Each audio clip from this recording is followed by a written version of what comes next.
ఈరోజు దేవుని వాగ్దానం లూకా సువార్త 12వ అధ్యాయము 7వ వచనం. మీ తల వెంట్రుకలన్నీ లెక్కింపబడి ఉన్నవి, భయపడకుడి. దీని యొక్క అర్థం, మన జీవితంలో ప్రతి చిన్న విషయాన్ని దేవుడు గమనిస్తాడు. ఆయనకు మన తలపై ఉన్న వెంట్రుకల సంఖ్య కూడా తెలుసు. అంటే ఆయన మన గురించి అంత జ్ఞానం ఉంది అని అర్థం. దేవునికి మనపై సంపూర్ణ జ్ఞానం ఉంది. మన జీవితంలో ప్రతి చిన్న విషయాలు కూడా ఆయనకు తెలుసు. వెంట్రుకలన్నీ లెక్కించబడ్డాయి అంటే దేవుడు మనపై చూపించే ప్రేమ, ఆత్మీయత ఎంత లోతైనవో తెలియజేస్తుంది.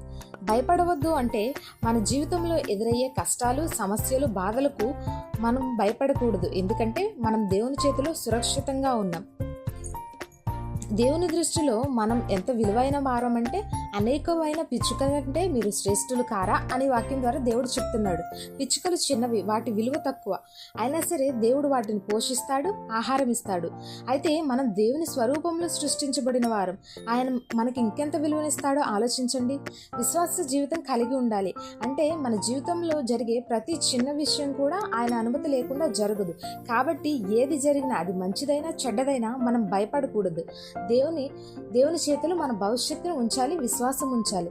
దీని యొక్క ముఖ్య అర్థం, దేవుని పిల్లలమైన మనకు ఆయన అపారమైన ప్రేమ ఉంది కనుక భయపడకూడదు. మన జీవితంలో ప్రతి చిన్న విషయాన్ని దేవునికి అప్పగించాలి, ఆయనపై విశ్వాసం ఉంచాలి. ఆమేన్.